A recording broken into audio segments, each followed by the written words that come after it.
welcome back to Room for Dolls. If you're new here, welcome.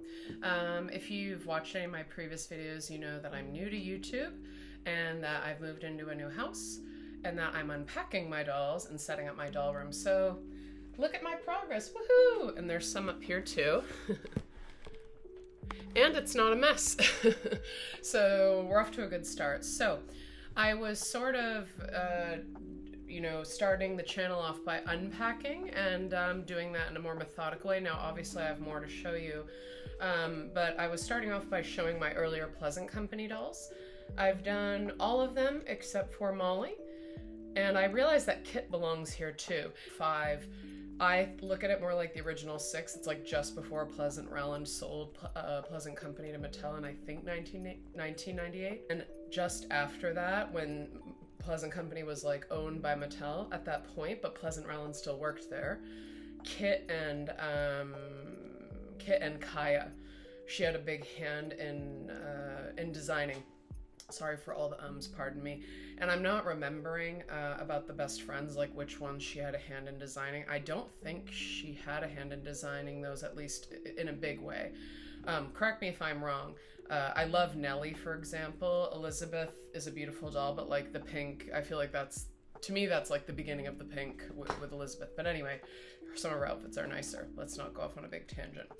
So I consider Kit sort of part of the Pleasant Rowland time, not necessarily Pleasant Company.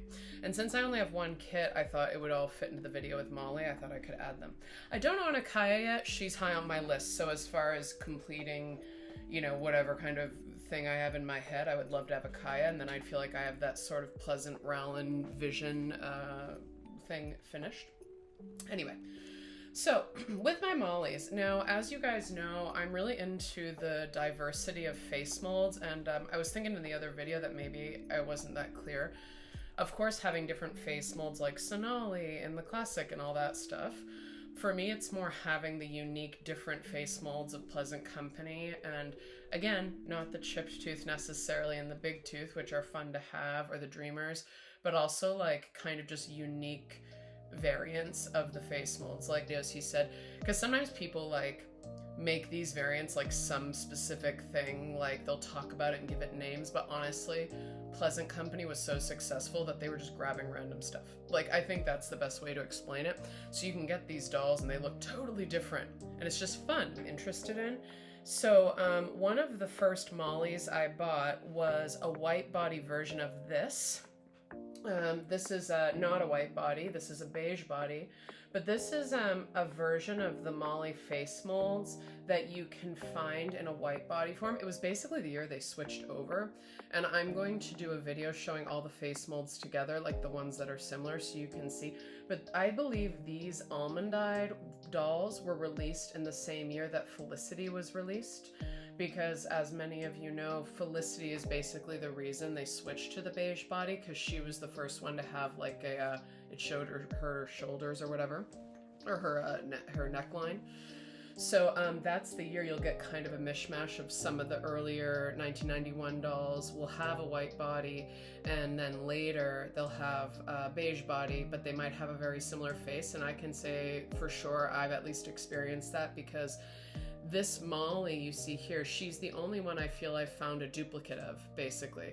And that white body Molly, I really didn't want to sell her. She was the first one I bought. She looked exactly like this one practically. I think one of her eyes was ever so slightly not symmetrical, and not in a bad way. Like, I literally looked at them for ages. But this one is perfectly symmetrical. This is a version of the doll that you can find in a beige body form, and it's much cheaper. Now, that white body that I bought a while ago, I got her for really like a good price. She was in great condition. I sold her for the same price. Like, those ones shouldn't be priced so high, but sometimes people will. And it's like, don't waste your money. You can get like literally the same thing, you know what I mean, for like a much cheaper price, being a beige body. But also, I really didn't want to sell that white body version of this doll, and I like asked 25 people, I'm like, what do you think? What do you think? And everybody said this one, if I had to, get rid of one. So I kind of reluctantly sold her. I wanted to either keep both or get rid of one. And again, as I told you, I don't want to have a million dolls, and I want to have the uniqueness. And I just had to concede that, yeah, she was just so perfect. very adorable. And she was someone's childhood doll. I got her with the Samantha I showed you in a previous video, who also has almond eyes, also a white body. She doesn't have her red ribbons in here right now. But the thing about Molly, I feel like because of her collar and her sweater and her braids, it can, in her glasses, it's like, it's so much here. So I think when she's mint in the box, her braids are in the front, but I think she's much cuter when they're braided a little bit backwards. Now these, I'm not happy with them. I have to redo them because I think I did it to be behind, but they're a little wide, so I'll redo it. I like her to be sort of like that. I think it makes this less overwhelming. That's just me. I'm not sure about other collectors, but Molly is a very cute doll. And you know, the thing is with the white body one that I ended up selling, I did take her hair out. Molly's so pretty with her hair down too. Molly's a much prettier doll. I think she's kind of underrated sometimes as far as like, I don't know, you know what I mean? I think Samantha's popular, Kirsten, Felicity, Addie. I don't know, I feel like Molly is, maybe I'm just saying it, but I get the feeling, like some people love Molly, but I don't, it's like even with that new historical release, they got rid of her braids. I'm like, why? But I think with her meat outfit, this can just be so much in the front, so I like to do that. And she's so pretty. I don't know what other hairstyles they've had in the catalog. I'd have to look again. She had her hair down, I think, for her birthday party picture.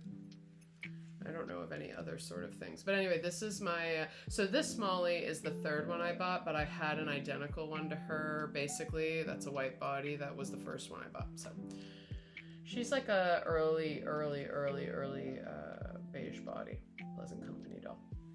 The second one I bought, and I was so lucky with this one, I actually asked a reputable collector in the community about the price I paid for this doll, and he was like, holy S, like, you know, that's amazing, because someone is selling and they're like ready to get rid of something, they're like, whatever, take it, you know.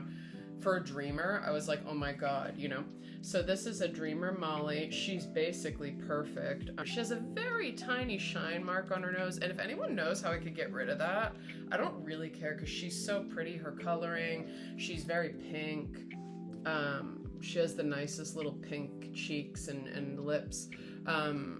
I don't really want to like mess with it, but it's just like, the thing that's annoying is it's quite a distinct dot, but it is just a shine mark, like she was in a box, hence the reason this lady was like, yeah, get rid of her.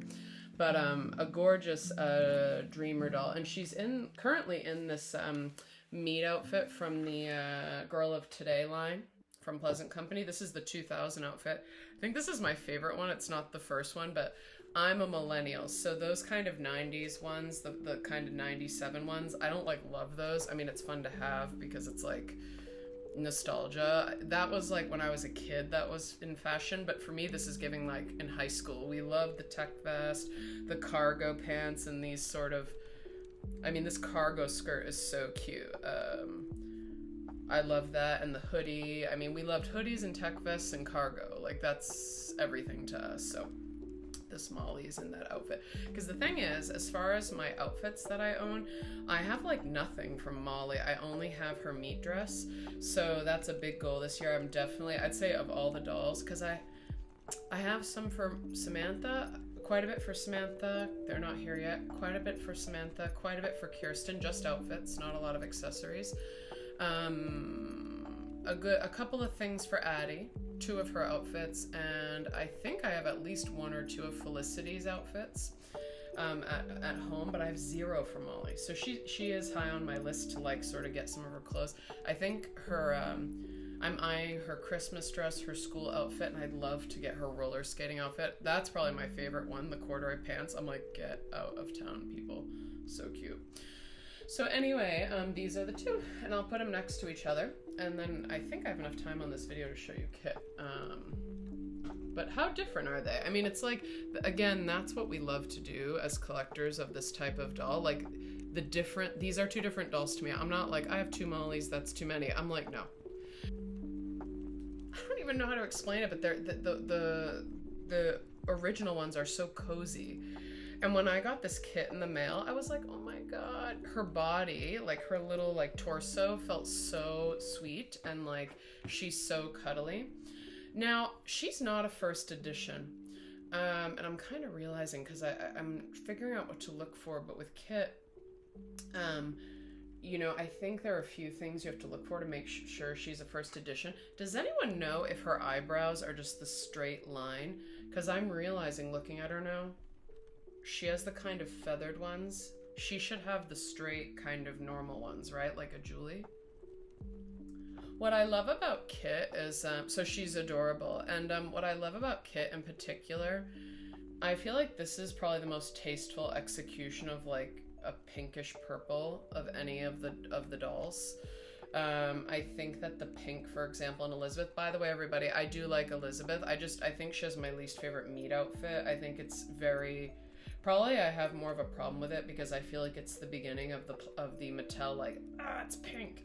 I think Caroline's pink meat dress is prettier than Elizabeth, for example. I don't hate pink. I hate Mattel pink, you know? So anyway, with Kit, I just love the way that they did her little, her kind of, this is such a muted, pretty, you know, color.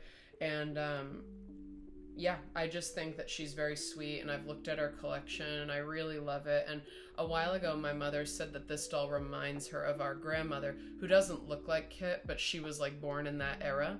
So it kind of made me like Kit and her collection more, because I look at the outfits and I'm like trying to picture my grandmother dressing in a similar way. It's like a nice way to think of my grandma.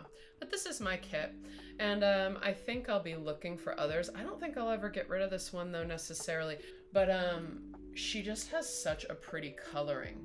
I think with this one, her orange, it's sort of the most peachy of all the colors. I just find her painting so pretty. So I would love to hang on to her. The thing is, regarding these face molds, I do not think that I want to have multiple Kits. Now, in a way, I shouldn't be asking this because it'll set me up for like chaos, but I'm like, are there different variants of Kit? Tell me, because I'd love to know. But I think right now, like, this is just not a first edition. I don't necessarily want to sell her, but it kind of depends on how different the first edition is from her. But I am a fan of dolls that have more face paint in the Pleasant Company era. I don't like more face paint, like, I don't want them to look like a drag queen necessarily. Love drag queens. But I just love them having a little bit of rosiness and lip color and stuff like that. So this Kit, I'll be surprised if I sell her, but we'll see. So for now, I think that's it. I don't know how long this video is going to be, but I think what I'll do in the next video is I'll show you my kind of transitional kind of in between historical characters. I have some of the best friends here, and I have some of the later historicals that are more Mattel based, just to show you. I have some Be Forever. You can let me know, because I'm curious. Like, I don't really know how to tell the difference between like certain like early Mattel and like late Mattel historical dolls. I'd love to know that if anyone does know. And then I have some of the earlier Truly Me's and Girl of the Year. So I look forward to sharing those with you. If you're up for it, please subscribe. It's super helpful. I try to just subscribe to doll channels in the YouTube community to just like support them and like have them on in the background or something. You know, what I love about the space here on YouTube with doll collectors is we're not fancy, huh? We just get on, keep it simple, talk about your dolls. We don't need to be like hardcore with the editing. It feels just really chill. And I continue to look forward to meeting some of you guys. So let me know, and have a super day. Bye-bye.